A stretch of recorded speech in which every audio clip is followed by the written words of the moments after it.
Alright, so how to subtract multi-digit numbers.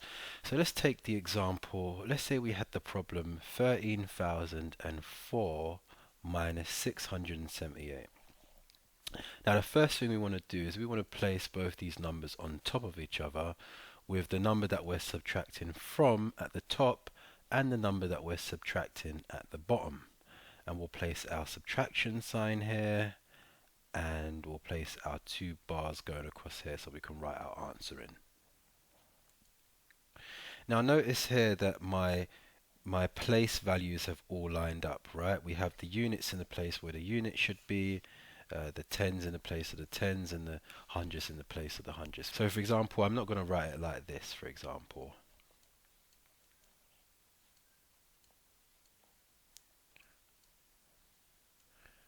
Right, we can see that the 8 should actually be in the place of the units there, right? Not in the place of the tens.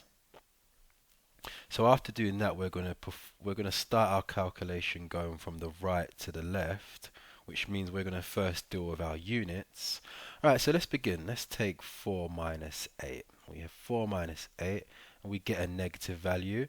Now we can't have any negative values here. We can only have whole numbers. For example, if we had minus 4 there, and we've done the same thing here, 0 minus 7, we'll have minus 7, and that wouldn't actually give us a number, right? That's just another operation. And so in order for us to have a positive whole number here, the number that we are subtracting from needs to be greater than the number that we are subtracting. And so in order to do that, we need to borrow a 10, right? We need to borrow one of these guys. We need to borrow a 10. And so we can think of it as simple borrowing and lending. This guy only has 4 units, and so he asks his next door neighbor if he can borrow a unit. His next door neighbor has 0, and so he has to ask his next door neighbor. His next door neighbor also has 0, and so he has to ask his next door neighbor, right? And his next door neighbor has 3. So he can afford to give him one of his units. So after he gives a unit, this guy is only left with 2, and he gives his unit to this guy. Right, but notice that when he gives his unit away, the unit becomes a 10, right? It's not 1 plus 0, it's 10 plus 0. So this is actually 10, right? So now he's in a good situation. He can now borrow to this guy. So he borrows him one of his units, and so he's now only left with 9, and we'll do that in a different color. He's left with 9, and again gives him one of his units. And so now he has 10, and so now he's in a position where he can now borrow to this guy, right? So he now borrows this guy one of his units, so we cross out that again, and he's now left with only 9, and he gives this guy a unit here. He gives him a 10. And remember, this unit, when he gives him the unit, it becomes a 10. So this is not 1 plus 4, it's 10 plus 4. Which is 14. So now we can perform our calculation. We have 14 minus 8, which is 6.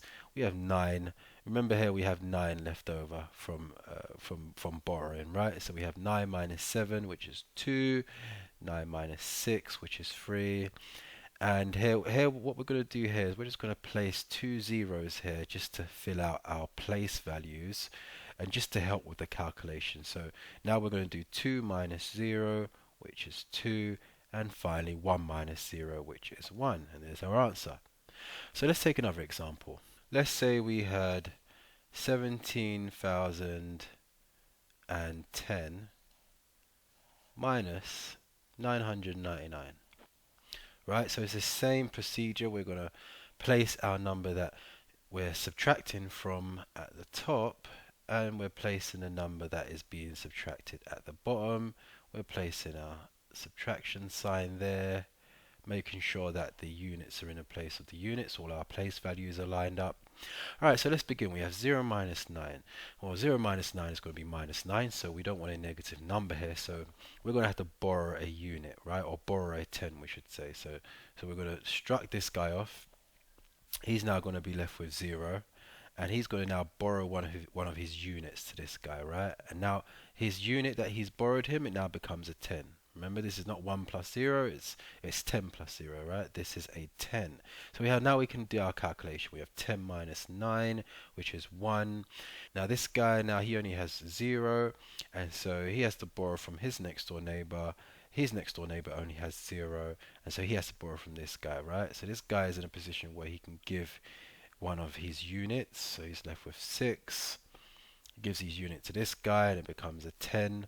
Right, so now this guy is in a position where you can now lend to this guy, right? So he gives him one of his units. Right, now he's only left with 9.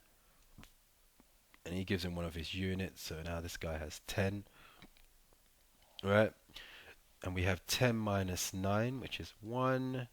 We have here 9 minus 9, which is 0. And again, we'll just place our zeros in to fill up the place values. We have 6 minus 0, which is 6, and 1 minus 0, which is 1.